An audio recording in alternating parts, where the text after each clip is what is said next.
तो पशु योनि में कौन जाएगा? देखो, जो रात के 11 बजे के बाद 3 बजे के बीच में भोजन करता है, ये निशाचर है। निशा माने रात, चर माने विचरने वाली। रात में खाना, रात में तुमको 8-10 बजे तक भोजन कर लेने का नियम। 11 आखिरी है, 11 के बाद भोजन में बिल्कुल नहीं होना चाहिए। ये रात नहीं है ऐसे कि तुम्हारा जब मना है तब भोजन। 11 से लेकर 3 बजे के बीच में बिल्कुल नहीं। शांति से भजन करो, सो जाओ, उपद्रव मत करो। अब सीटियां बज रही हैं 12 बजे, चलो होटल में चलते 12 बजे खाने, ऐसे लोग जाते हैं। पशु योनि निश्चित।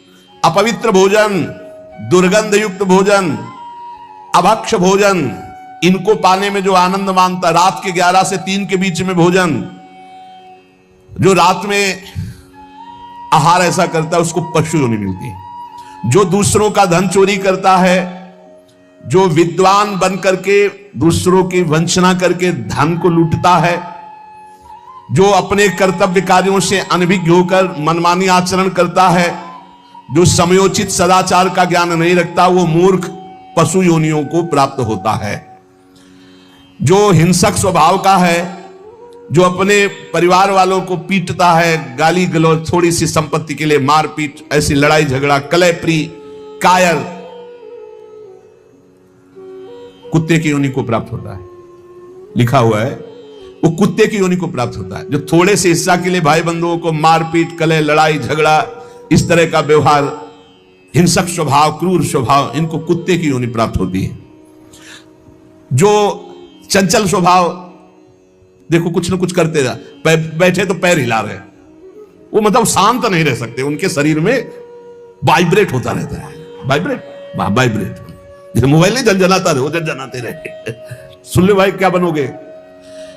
और जो दूसरे के भोजन के लिए लालायित रहता है, कहां से निमंत्रण आ जाए, कैसे हो जाए, क्या व्यवस्था बन जाए, सुनो। और जब चलता है ना तो बेढंगे ढंग से चलता है, बेढंगे ढंग। और दूसरों की वस्तु देकर लुभायमान होकर छीनने का स्वभाव करता है, उसका अगला जन्म बंदर का मिलेगा। जो वाणी से सदैव कटु बोलता है, कुटुंबियों से द्वेष करता है, लोगों की चुगली खाता है, उसे अगला जन्म सर्प योनि का मिलेगा। कुटुंबियों से द्वेष करता है, दूसरे की चुगली खाता है, उद्वेगजनक वचन, उद्वेग माने भारी क्लेश पहुंचाने वचन, दूसरे की निंदा करना, चुगली करना, तो विषधारी सर्प बनता है। जो शरीर से बलवान दीन जनों के ऊपर आक्रमण करके खूब पिटाई मार करना, माता पिता को मारना, ऐसे गरीब जनों को, दीन जनों को मारना, निर्लज और मांस भक्षण करने वाला, उसको अगले जन्म में क्रूर मांस भक्षी, जैसे हाइना, सिंह, सियार, ऐसी योनियों को दिया जाता है। क्रूर हिंसक पशु सिंह जैसे है, जैसे लकड़बग्घा, हाइना लकड़बग्घा है, भेड़िया है, ऐसे जो मांस भक्षण करने वाले हैं, जिनकी आवाज दूसरों को सदैव दुख ही देती है। बोलने का मतलब है दुख ही देना। जो दूसरे को, अब जैसे जा रहे हैं, जंजीर खींचा, वैसे ऐसे वो गिर गए, उनके अंग भंग हो रहे, वो समझ रहे 30-40 हजार की सोने की चैन खींच ली तो हम ब्रह्मा बन जाएंगे। देखो उनको क्या बनना पड़ेगा।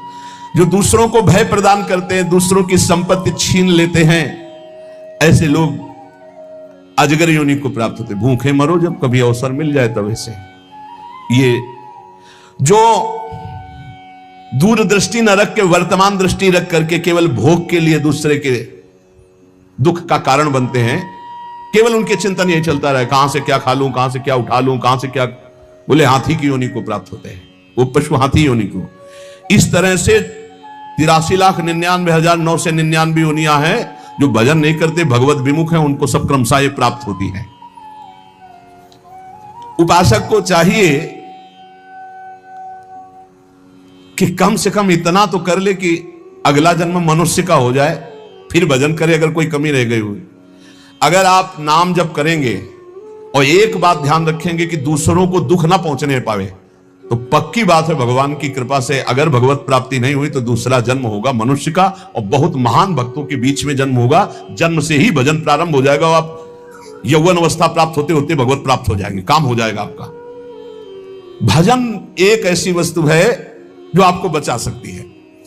अब इसमें कह रहे हैं कि जैसे आप भजन मार्ग में लगे हुए हो और आपको कोई गाली दे रहा है, आपने पलट के गाली दे दी तो आपका भजन छीन हो जाएगा। इसलिए भजन को बचाने के लिए कह रहे, अकार पण्य मपारुष्यम संतोषा सरदधानता। ये ब्रह्म ऋषियों की बातें हैं, बहुत काम की बातें हैं।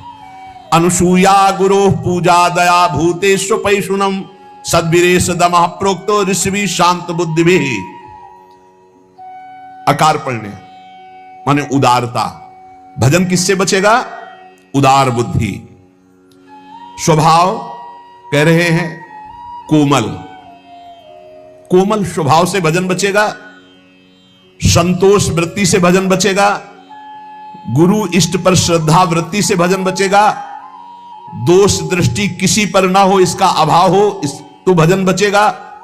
गुरु शुश्रूषा सेवा से भजन बढ़ेगा। प्राणियों पर दया तो भजन बढ़ेगा।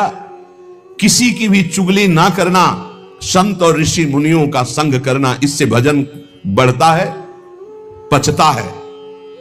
भजन किससे नष्ट होता है? तो कह रहे हैं जब अवमाने न कुप्पेत सम्माने न प्रहस्यति सम दुखो सुखो धीरा प्रशांति इति कीर्त्यते।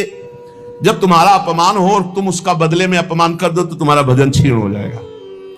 और यदि अवमाने न कुप्पेत, अगर तुम्हारा अपमान हो रहा, तुमने क्रोध नहीं किया, तुम्हारा सम्मान हुआ, तुमने सम्मान स्वीकार नहीं किया, बचना भाई, इससे बचना, ये अगला जन्म नहीं होने देंगे। अगर ऐसा उदारता, कोमल स्वभाव, संतोष, श्रद्धा, दोष दृष्टि का अभाव, गुरु सेवा, प्राणियों पर दया, चुगली ना करना, निश्चित निश्चित अगला जन्म नहीं होगा। आप अपने भजन को बचाएं। जब कोई आपका अपमान कर रहा हो तो आप उसके बदले में उसका अपमान ना करें। यदि आपको क्रोध आ गया अपमान करने पर तो आपका भजन का फल क्षीण हो जाएगा। यदि सम्मान हुआ, आप आनंदित हो गए कि हमारा बड़ा सम्मान हो, तो आपका भजन क्षीण हो जाएगा। इसीलिए श्रीपाद भी कह रहे हैं, सम्मानम कलयाति घोर गर्लम नीचापमानम सुधा श्री राधा मुरली धरो बच सके वृंदावन मात्यज। जब कोई सम्मान करे तो उसे भारी विष के समान समझो। सम्मानम कलयाति घोर गर्लम, जैसे बढ़िया खीर मिल रही हो, कान में कोई आके कह दे विष पड़ा है तो आप नहीं खाओगे, ऐसे ये सम्मान प्रणाम नमस्कार वाहवाही ये तुम्हारे भजन के नाश करने के लिए है, ये विष है, इसे मत पीना, स्वीकार मत करो। विश्व नमन करे करने दो, तुम स्वीकार मत करो, तुम हर्षित मत हो। और जब अपमान हो तो उसका अपमान करने वाले का कभी अपमान न करना। धीर पुरुष, प्रशांत पुरुष अपने भजन को ऐसे बचा ले जाता है। जैसे कोई अपमान कर रहा है, बहुत बड़ा अमृत है, सच्ची मानिए। जिसका अपमान हो रहा है वो साधु पुरुष जब अपमान सह जाता है तो उसका भजन बढ़ता है, वो सुख से भगवान में शयन करता है। और जब अपमान हुआ और अपमान दूसरे का कर देता है तो उसका भजन क्षीण हो जाता है, वो अशांत होकर के फिर जगत में शयन करता है। अपमान करने वाला जब कोई सामने से अपमान सह जाता है तो उसका सहन करना उसके नाश का कारण बन जाता है। अपमान करने वाले का निश्चित नाश हो जाता है जब उस सामने वाला बोले ना, केवल चुप रहे। यह बड़ी बात है, पर बहुत कठिन है। उस समय जब कोई अपमान कर रहा है, निंदा कर रहा है, आप शांत हैं, इसका मतलब आपके ऊपर गुरु कृपा है और आप अपने भजन को पहचानते हैं, भजन बचाना चाहते हैं। अपमानित होने पर चाहिए कि अपमान करने वाले की ना बुराई सुने ना बुराई करे। जैसे कोई आकर बहुत नीच आदमी आपको गाली दे रहा था, कान में अंगुली डालो, नहीं भाई वो नीच नहीं, भगवान उसके अंदर बैठकर मेरी परीक्षा ले रहे थे, मुझे पुष्ट कर रहे थे, वो नीच कैसे हो सकता है? अपने भजन पर दृष्टि रखे, ना उसकी निंदा करे, ना उसकी निंदा सुने, ना उसका बुरा चाहे। यद्यपि इसमें लिखा हुआ है कि जो अपमान करने वाला है उसका। भाइयों और बहनों, ब्रह्म मुहूर्त का समय यानी प्रातः 4 बजे का समय, यह सबसे पवित्र घड़ी है। प्रेमानंद जी महाराज कहते हैं, इस समय उठकर अगर आप सिर्फ राधे राधे नाम का जप कर लो तो तन के रोग, मन की पीड़ा और जीवन की सारी कठिनाइयां दूर होने लगती हैं। राधा नाम ही सबसे बड़ी औषधि है, राधा नाम ही सबसे बड़ा अमृत है। जो भी इस बेला में नाम जपता है उस पर कृपा बरसती ही बरसती है। प्रातः 4 बजे उठकर इस नाम को जपना। अगर रोग दूर ना हो तो मुझसे कहना। इसको आप वीडियो में डालेंगे तो पहले सूर्योदय का दृश्य, फिर मंदिर की घंटी, फिर राधे राधे जप करते भक्त दिखा सकते हैं।